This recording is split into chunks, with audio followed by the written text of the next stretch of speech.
हमारे चैनल को सब्सक्राइब करें और बेल आइकन दबाएं। सर मैं निर्दोष हूं सर। मैंने किसी का खून नहीं किया सर।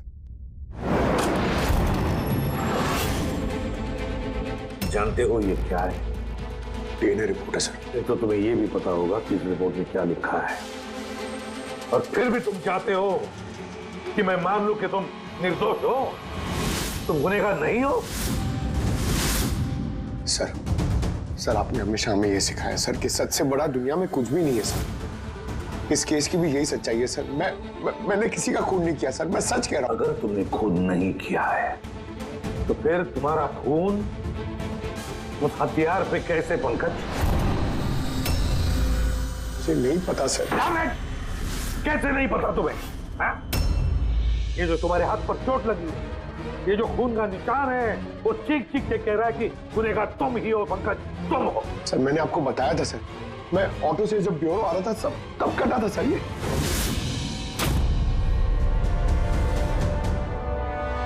सर ये भी हो सकता है कि कोई पंकज को फंसाने की कोशिश कर रहा हो। पंकज, इस आदमी ने तुम्हारा हाथ काटा था, शायद वही तुम्हारे खून का सैंपल लेके गया हो क्राइम सीन पे डालने के लिए। सर नहीं सर, सैंपल नहीं हो सकता उसके पास। उसने जैसे ही मेरा हाथ काटा था सर तो वो चला गया था और खून तुरंत नहीं आया था सर, थोड़ा टाइम लगा था। उसके पास मेरा सैंपल नहीं हो सकता सर। अगर तुम्हारा खून किसी ने नहीं लिया तो फिर तुम्हारा खून क्राइम सीन पर सिर्फ एक ही तरीके से जा सकता है पंकज, और वो भी तब जब तुम वहां खून करने गए थे तब। ये क्या बात हुई सर? सर अगर पंकज को झूठ बोलना होता, हमें गुमराही करना होता तो ये बोल सकता था कि इसका सैंपल कोई लेके चला गया है, मगर इसने सच बोला। इसका सच कोई मायने नहीं रखता क्या सर? हाँ अभिजीत, सच बहुत मायने रखता है, लेकिन फिलहाल इस केस का सच यही है कि इस खून का एक ही सस्पेक्ट है, और वो है पंकज।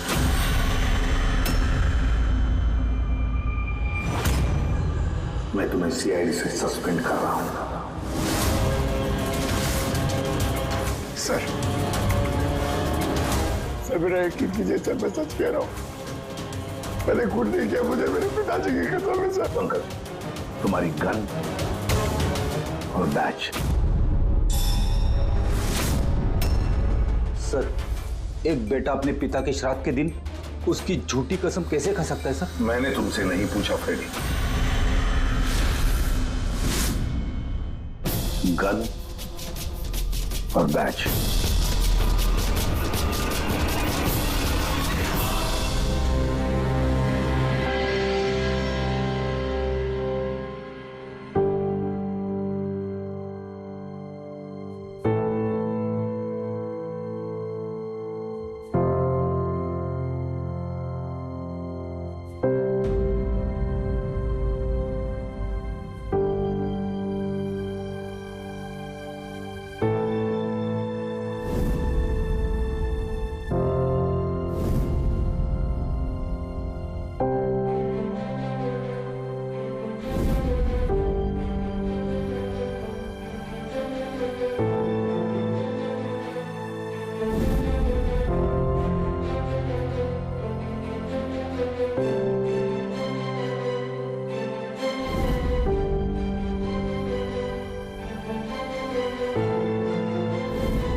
ये गलत हो रहा है, एकदम गलत हो रहा है। नो ऑफेंस सर, लेकिन आप हम सब पे ऐसे हमेशा शक नहीं कर सकते। ये तुम क्या कह रहे हो अभिजीत? क्या गलत कहा मैंने? जब भी कभी किसी सीआईडी ऑफिसर के ऊपर झूठा इल्जाम लगता है, आप हम पे कभी भरोसा नहीं करते। ये तुम क्या बोल रहे हो अभिजीत? मुझे तुमसे ये उम्मीद नहीं थी। हमारी भी थोड़ी बहुत उम्मीद है सर आपसे। आपके एक इशारे पे जान देने को तैयार खड़े रहते हैं हम लोग। तो क्या इतनी सी उम्मीद रखना गलत है कि हमारे बुरे वक्त पे आप हमारा साथ देंगे, हम पे भरोसा रखेंगे? तो क्या मैं साथ नहीं दे रहा? सच जाने की खुशी नहीं कर रहा हूं मैं? सच के इस सफर में आपने कई बार हमारे आत्मसम्मान को चोट पहुंचाई है सर, हमारे फर्ज, हमारी वफादारी पे शक करके। जब मुझ पे झूठे इल्जाम लगे थे, आपने मुझ पे भरोसा नहीं किया था।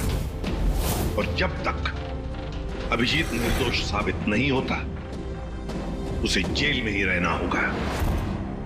जब दया पे झूठे इल्जाम लगे, आपने इस पे भी भरोसा नहीं किया। मगर शायद आप ही एक बात भूल गए, एक बार आप पे भी ऐसा झूठा इल्जाम लगा था।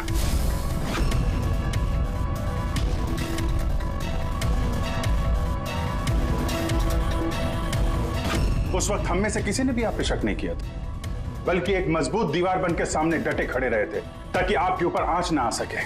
तो क्या आप वो हमारी हिम्मत, वो ताकत नहीं बन सकते सर?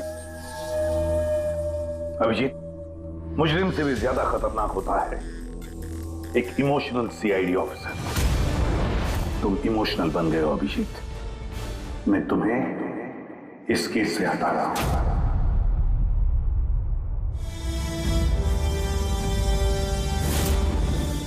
दया, पूर्वी, अब से पंकज की केस तुम दोनों इन्वेस्टिगेट करोगे, सिर्फ और सिर्फ तुम दोनों।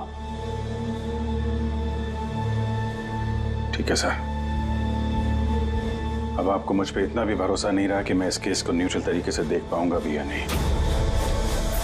इतने साल की ड्यूटी का ऐसा मेडल तो किस्मत वालों को मिलता है। Thank you sir.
अपनी पीठ मेरी तरफ करके खड़े हो जाओ।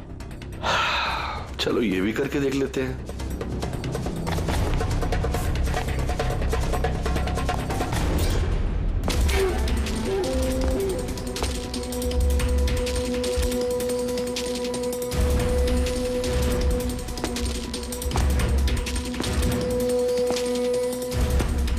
आप आ गए सर? मैं आप ही का इंतजार कर रहा था। आप देखिए वहां फाइल पड़ी है, उसमें पूरा फाइनेंशियल प्लान पड़ा हुआ है और मुझे पूरा यकीन है कि आपको बहुत पसंद आएगा।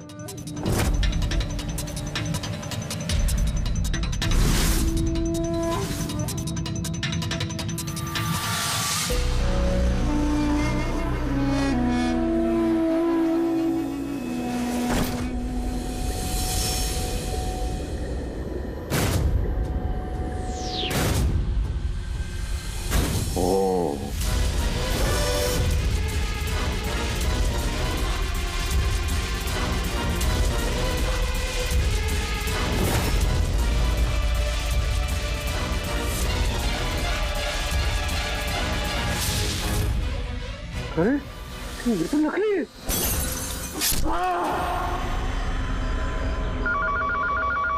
हेलो एसीपी प्रद्युमन है। व्हाट? कब? अच्छा ठीक है,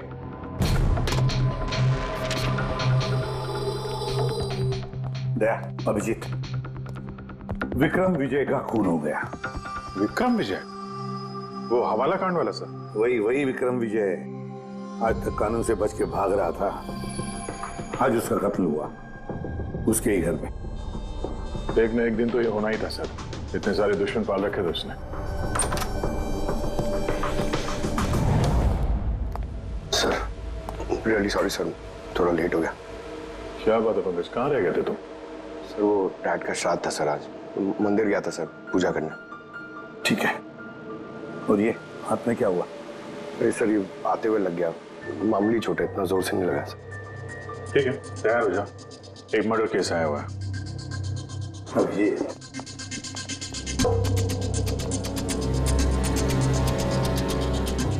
इसका मर्डर हुआ है पूरे विक्रम विजय का।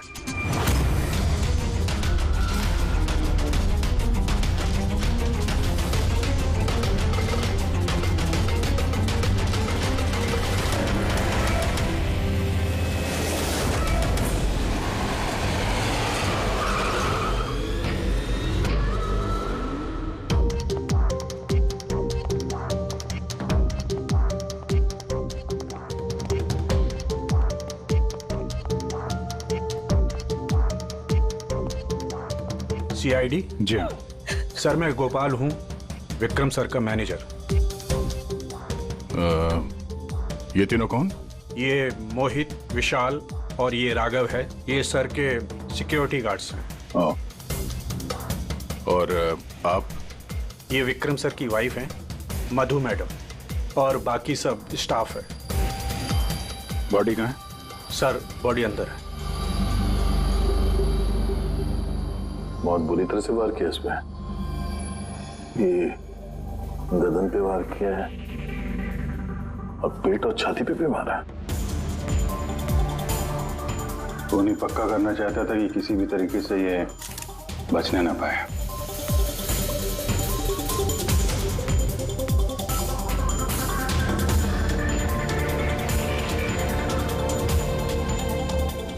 लगता है इससे हमला किया है इस पे।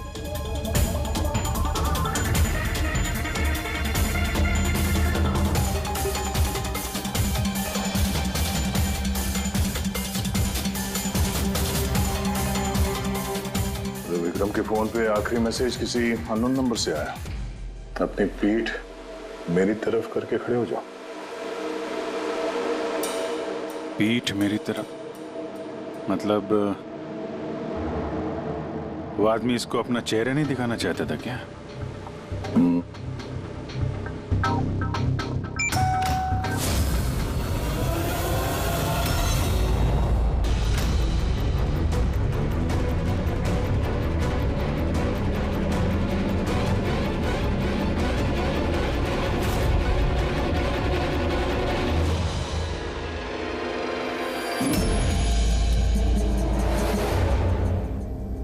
ये देखिए सर, फुलदान में से मुझे क्या मिला है? Audio recording device. Audio recording device? बस कमरे में जो भी बात हो रही थी वो कोई सुन रहा था। सर मैं उसका नाम तो नहीं जानती, पर वो जिस तरीके से तैयारियां करवा रहे थे उस हिसाब से तो लग रहा था जैसे वो उनका बहुत खास क्लाइंट हो और वो सिर्फ विक्रम से ही मिलना चाहता था। ये क्लाइंट विक्रम के कांटेक्ट में आया कैसे? सर मेरी वजह से। उसने मुझे पहले कांटेक्ट किया था।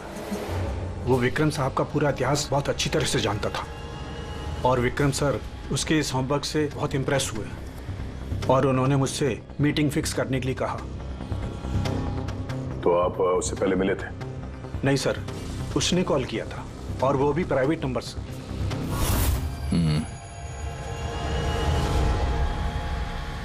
तो आप लोगों ने मीटिंग से पहले पूरी तैयारी कर ली थी? हाँ जी सर। उस कमरे को अच्छी तरह से चेक कर लिया था? हाँ। तो फिर ये ऑडियो की रिकॉर्डिंग डिवाइस ये कमरे में कैसे पहुंची? सर ये कहाँ से आया? फ्लावर पॉट में। वो तो तूने चेक किया था ना मोहित? मैंने ही चेक किया था सर, लेकिन मुझे फ्लैप आउट में दिखा नहीं था। दिखा नहीं था? जी नहीं। अच्छा, ऐसे कैसे दिखा नहीं था? ब्यूरो चल, वहां पे अच्छे अच्छे को दिखने लगता है।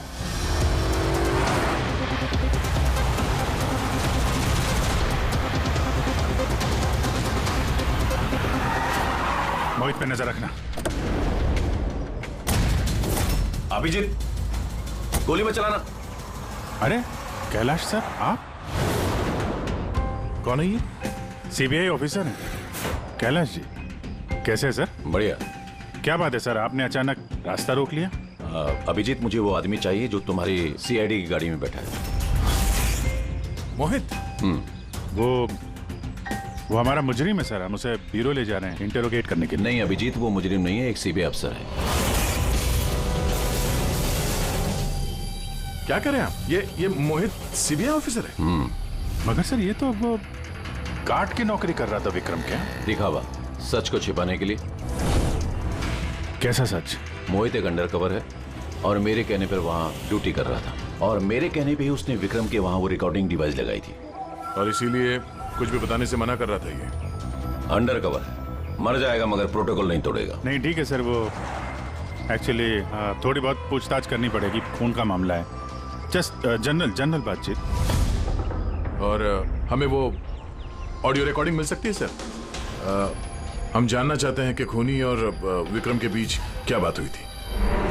आप आ गए सर? मैं आप ही का इंतजार कर रहा था।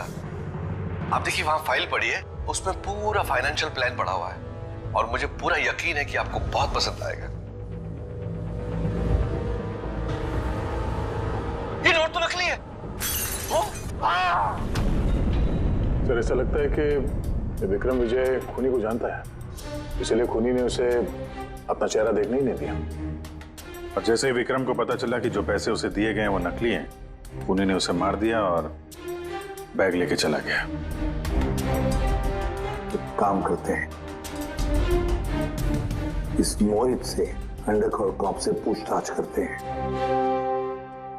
I'm sorry सर, ये केस अभी तक बंद नहीं हुआ है, इसलिए अगर मैं आप लोगों को कुछ भी और बताता हूँ तो वो प्रोटोकॉल का उल्लंघन होगा, विच आई डोंट वांट। देखो मोहित, मैं तुम्हारे प्रोटोकॉल की इज्जत करता हूँ, मगर कोई तो ऐसी चीज होगी ना जो तुम्हारी इन्वेस्टिगेशन के दौरान तुम्हें मिली हो, मगर तुम्हारे प्रोटोकॉल के दायरे में होने के बावजूद भी तुम हमें बता सकते हो। कुछ तो बताओ जिसके जरिए हम खूनी तक पहुंच सके। मैं आप लोगों को केवल इतना बता सकता हूँ कि पिछले काफी सालों से सीबीआई इस विक्रम विजय के पीछे लगी हुई थी।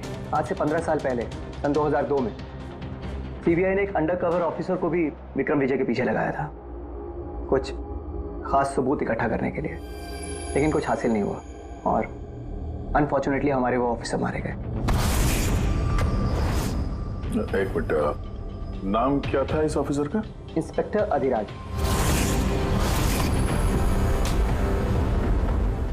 इंस्पेक्टर अधिराज। इस बोतल पे जो खून है, इस खून में विक्रम की डीएनए के अलावा किसी और का भी डीएनए। विक्रम के डीएनए के अलावा किसी और का भी डीएनए है? मेरे कहने का मतलब है कोई और भी था। कौन था सर उनके? तो अपने क्रिमिनल डाटाबेस में कंपेयर करके देखा, मैच करके देखा तूने? उसकी जरूरत नहीं पड़ी। जरूरत नहीं पड़ी का क्या मतलब है सालों के? किसका डीएनए है वो डीएनए पंकज का है। व्हाट? वो डीएनए पंकज का है? हमारे पंकज का? हमारे पंकज का। यानी कैसे हो सकता है? CID officer Pankaj, CID officer Pankaj खून कर सकता है? हमारा एक ऑफिसर खून नहीं है। लेकिन सर पंकज खून क्यों करेगा? वही तो, सीआईडी ऑफिसर खून क्यों करेगा? सर, विक्रम के घर से 1 किलोमीटर की दूरी पर पुलिस को एक लावारिस मोटरसाइकिल मिली है सर। किसकी मोटरसाइकिल है वो? सर वो पंकज की है।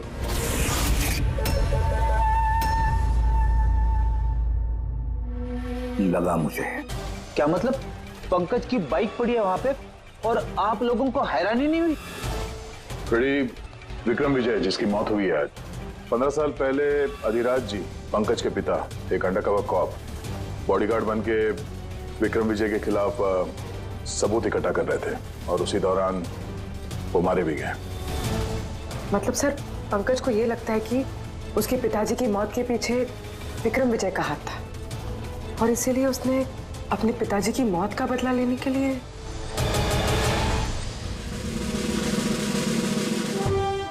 पंकज कहाँ है?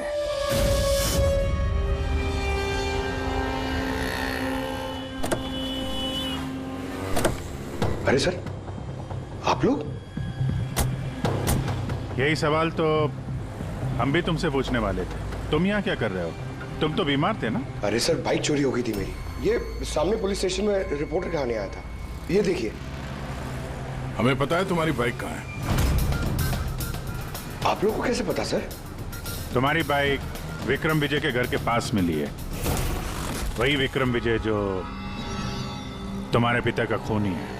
जब ब्यूरो में एसीपी साहब ने बताया कि विक्रम विजय का खून हुआ है, तो तुम्हें पता था ना कि वही विक्रम विजय है?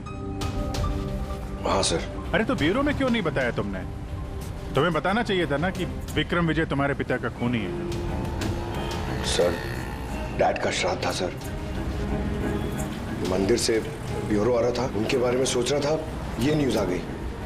एकदम हिल गया था सर, समझ में नहीं आ रहा था क्या करूं। और ये हाथ जो तुम्हारा कटा हुआ है, एग्जैक्टली हुआ क्या था? सर ये तो जब मैं मंदिर से ऑटो पकड़ के आ रहा था,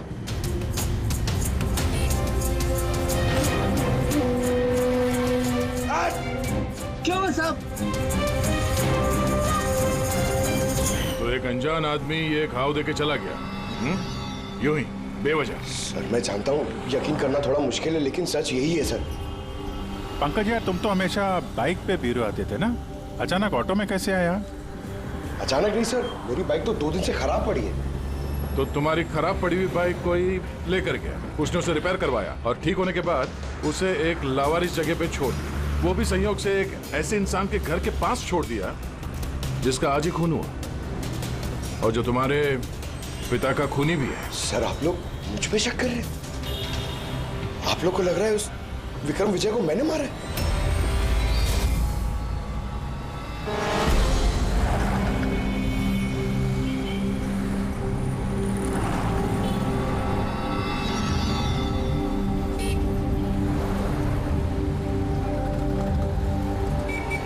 अगर ये पंकज अपने घर से विक्रम के घर पे गया होगा तो वो यहाँ इस जंक्शन से गुजरा होगा।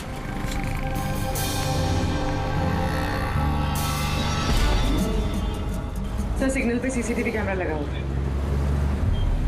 इस सीसीटीवी कैमरा के फुटेज से पता चल जाएगा कि पंकज यहाँ से गया था उस बाइक पे या कोई और था वो।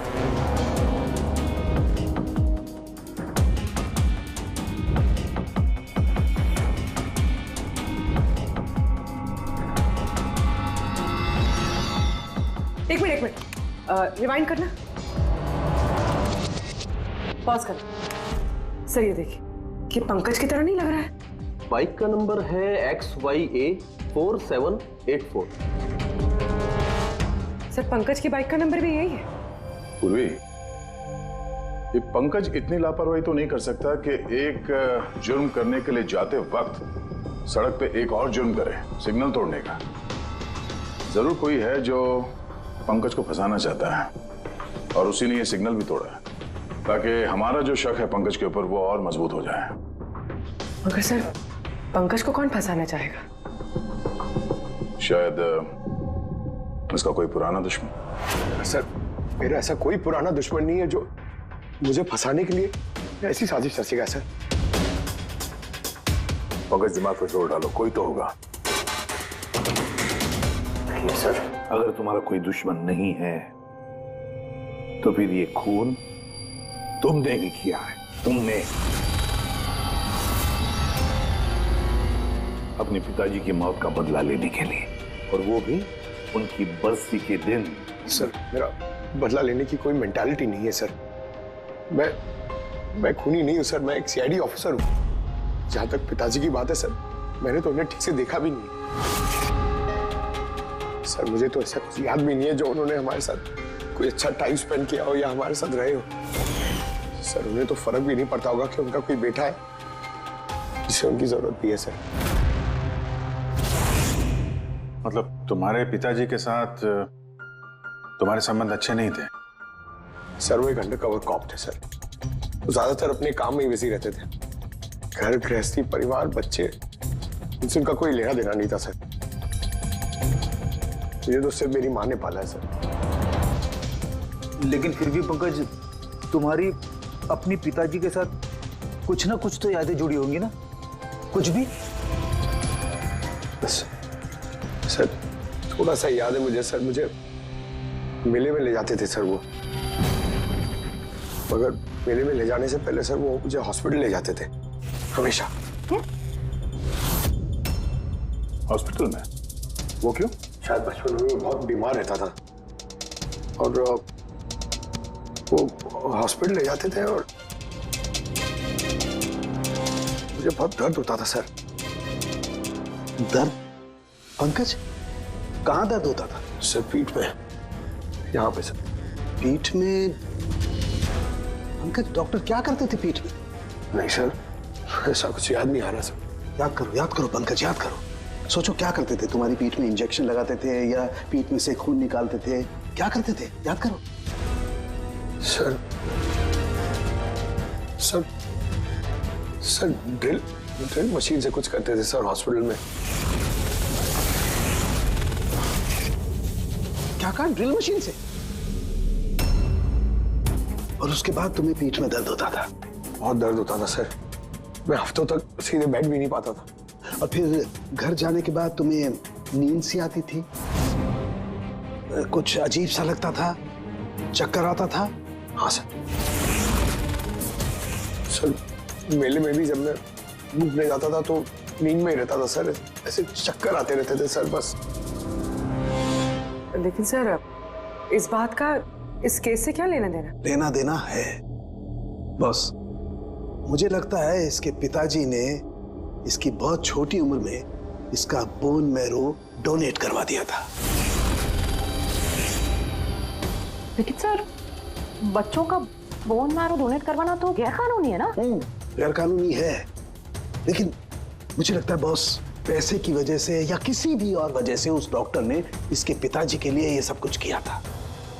वो ठीक है सर, लेकिन मेरी समझ में अभी भी ये नहीं आ रहा है कि इस बात का इस केस से क्या कनेक्शन है? कनेक्शन ऐसे है पूर्वी कि कई बार जब बोन मैरो डोनेट किया जाता है तो जिसे बोन मैरो डोनेट किया जा रहा है उस व्यक्ति को ह्यूमन काइमेरिज्म हो जाता है।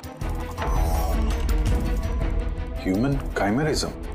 ये क्या है सानिको साहब? यूं समझो कि जिस व्यक्ति को बोन मैरो डोनेट किया जा रहा है उस व्यक्ति के शरीर में 2 डीएनए पैदा हो जाते हैं। एक डीएनए वो जो उसका खुद का है ओरिजिनल, और दूसरा डीएनए वो जो बोन मैरो जिसका ट्रांसप्लांट हुआ है उसका। इसका मतलब है सर पंकज का बोन मैरो जिसे मिला शायद उसके खून में भी ये पंकज का डीएनए शामिल है। Exactly that. बस मुझे लगता है कोई बहुत ही खास होगा वो जिसके लिए पंकज के पिताजी ने ये सब कुछ किया।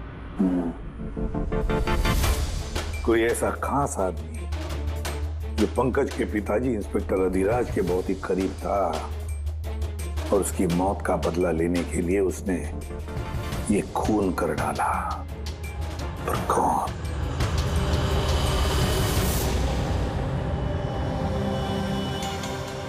दया। Hi sir. Hello Abhijeet. Hi Daya, कैसे हो? गुड। सॉरी आपको यहाँ ऐसी जगह पे बुलाना पड़ा। अभिजीत, जो इन्फॉर्मेशन तुमको चाहिए थी वो ना तो सीआईडी ऑफिस में दी जा सकती थी और ना मेरे ऑफिस में। थैंक यू सर आपकी मदद के लिए। पंकज एक ईमानदार ऑफिसर है सर, और आपकी मदद से शायद हम उसकी बेगुनाही साबित कर पाए। अभिजीत, तुम्हें याद है एक खतरनाक मुजरिम था राका, उसको पकड़ने में तुमने मेरी मदद की थी। तो समझ लो मैं उसी का बदला चुका रहा हूं। दोस्ती में बदले नहीं चुकाए जाते सर। एक्चुअली हमें पंकज के पिता इंस्पेक्टर अधिराज जी के बारे में जानकारी चाहिए, जितनी भी आप दे सकें। आपने काम किया है ना इंस्पेक्टर अधिराज के साथ? हाँ दया, अधिराज बहुत ही ईमानदार अफसर था और बहादुर भी। मुझे तो ये कहने में गर्व होता है कि हमने एक साथ काम किया। सर एक्चुअली हमें ये पता करना था कि उनके अंडरकवर मिशन के दौरान उनके कभी किसी से कोई खास रिश्ते बने थे? I mean, कोई नया परिवार, ऐसा कुछ? अभिजीत, ये जो अंडरकवर की दोहरी जिंदगी होती है, मुश्किल होता है जीना।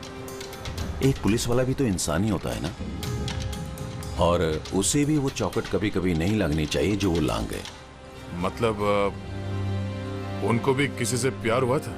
उनका कोई दूसरा परिवार भी था? हाँ, अधिराज की दूसरी पत्नी बच्चे को जन्म देने के बाद गुजर गई। ओह, और अधिराज जी की मौत के बाद इस दूसरे बच्चे का क्या हुआ? ये राज हमेशा राज ही बना रहा कि अधिराज ने उस दूसरे बच्चे को कहाँ रखा, कैसे पाला, और वो बच्चा कहाँ गया, कभी किसी को नहीं मिला। और ये जो बच्चा है दूसरी शादी से, क्या उम्र रही होगी उसकी? ये पंकज से कोई 2-3 साल बड़ा होगा। शादी पंकज की माँ से पहले हुई थी, पर बच्चा दूसरी बीवी से पहले हुआ था। शायद उसे कोई बीमारी होगी जिसकी वजह से अधिराज जी ने पंकज का बोन मैरो उसे दिलवाया होगा। और अपने पिता की मौत का बदला लेने के लिए खून शायद पंकज के सौतेले भाई नहीं किया है। पर अब सवाल ये उठता है कि पंकज का ये सौतेला भाई है कौन और अभी कहाँ है? मुझे कुछ अंदाजा हो रहा है कि क्या हुआ होगा उसके साथ। कैलाश जी, हमें एक मदद और चाहिए। इस अंडरकवर मिशन के दौरान और कौन कौन लोग थे आपके साथ, उन सब की जानकारी चाहिए, और अधिराज जी की पूरी कुंडली भी। अभिजीत, ये जरा मुश्किल होगा। जानता हूं सर, ये थोड़ा मुश्किल है, लेकिन किसी की बेगुनाही साबित करनी है, और आप यकीन रखिए ये सारी इंफॉर्मेशन हमारे बीच में रहेगी बस। ओके। अरे यार, और कितना इंतजार करना पड़ेगा? ये लोग टाइम पे आते क्यों नहीं?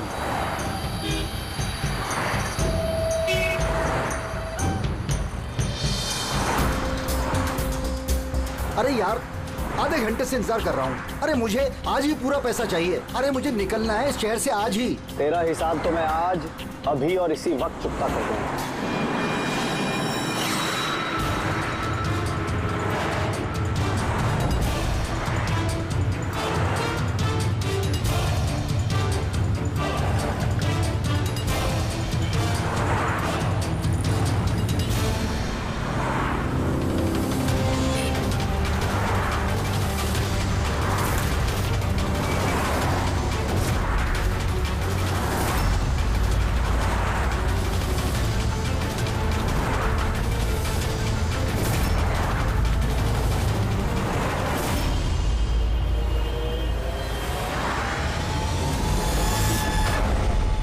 तेरा अकाउंट सीआईडी बंद करेगी, समझे मिस्टर मोहित?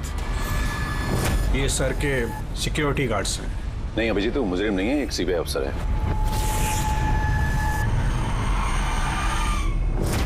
पिता के कर्ज को पूरा करना हर बेटे का धर्म होता है सर, और जो बेटा ऐसा करता है वही अच्छा बेटा कहलाता है, और वो हूं मैं। तुमने तो किया नहीं, मैंने लिया अपने पिता की मौत का बदला। देखो मोहित, तुम दोनों के पिताजी इंस्पेक्टर अधिराज एक नेक, ईमानदार और बहादुर इंस्पेक्टर थे। क्या लगता है तुम्हें, उन्हें तुम जैसे मुजरिम बेटे पर गर्व होगा या पंकज जैसे ईमानदार सीआईडी ऑफिसर पर? तो सच बात तो यह है कि पिताजी को हमेशा से इस पंकज पर गर्व था, और प्यार भी वो इससे ही ज्यादा करते थे। मुझे तो उन्होंने अनाथ आश्रम में डाल दिया था सर, ताकि उनके दूसरे परिवार पे कोई आंच ना आ सके। वो ये बात बताती तो हमारे पास आई क्यों नहीं?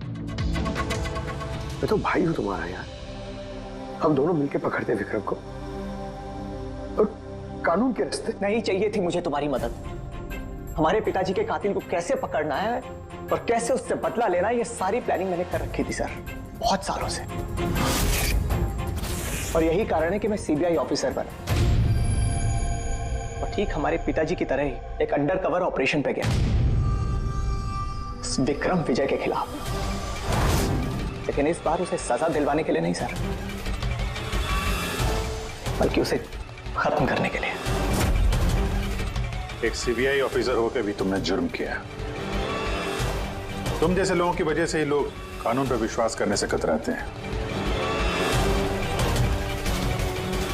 इस काम में केतन ने तुम्हारी मदद की थी ना? हाँ सर, केतन भी मेरे पिताजी के साथ काम करता था। वो भी एक अंडरकवर कॉप था। उसी ने मुझे सब कुछ बताया और उसके बताने से ही मुझे पता चला कि बचपन में मेरा एक ऑपरेशन भी हुआ था। और जब तुम्हें पता चला कि तुम्हारे खून में 2 डीएनए, एक तुम्हारा दूसरा मेरा, तो तुमने खून करके मुझे ही फंसा दिया। हाँ, और इसीलिए मैंने अपना खून बहाकर उस हथियार पे डाल दिया था और उसके बाद तुम्हारा हाथ काटा ताकि एक तीर से 2 निशाने लग जाए। मेरे दोनों दुश्मन, हमारे पिताजी का कातिल वो विक्रम विजय। हेलो कैलाश सर, सर मैंने विक्रम विजय के रूम में ऑडियो डिवाइस लगा दिया।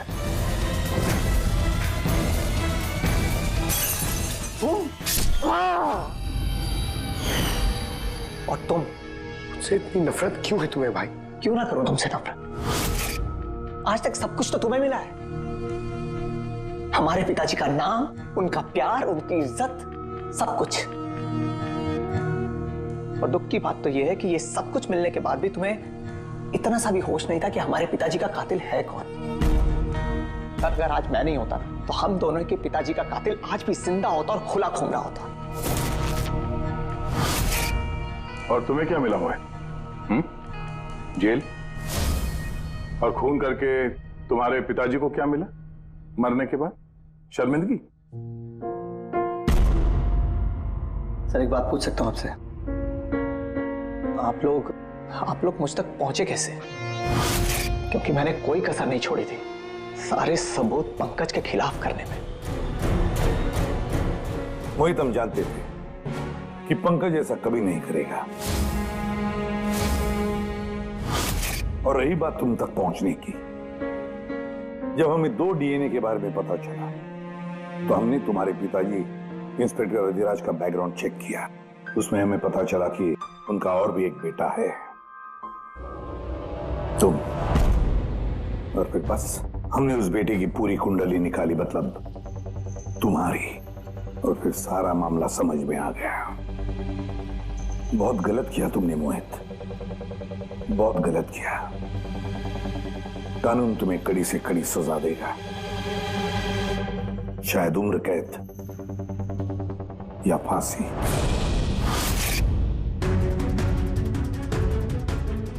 रेडी?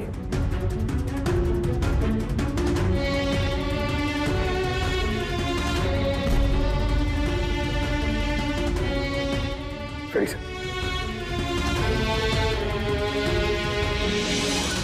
मैं जानता हूं तुम्हारे दिल में सिर्फ मेरे लिए कड़वाहट है, मगर मुझे पता ही नहीं था कि मेरा कोई एक भाई है।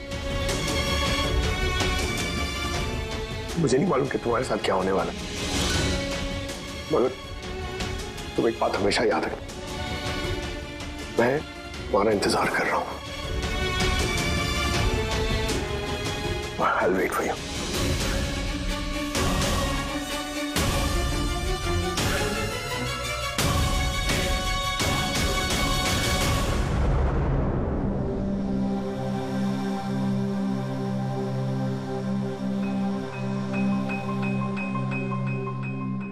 पंकज, देखो, तुम्हारे में ये जो अच्छाई है ना, इसे कायम जिंदा रखना, कायम।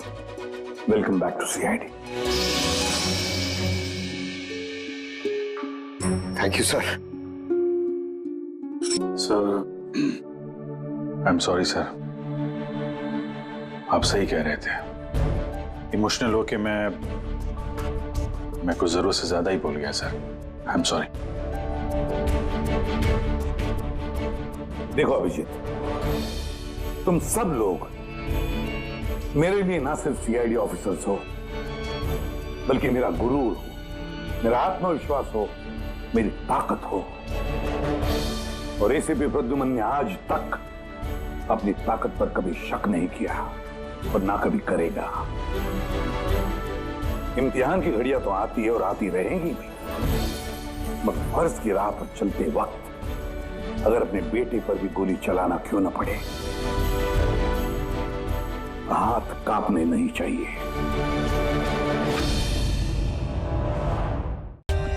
For more updates, subscribe to our channel, click the show links and enjoy watching the videos.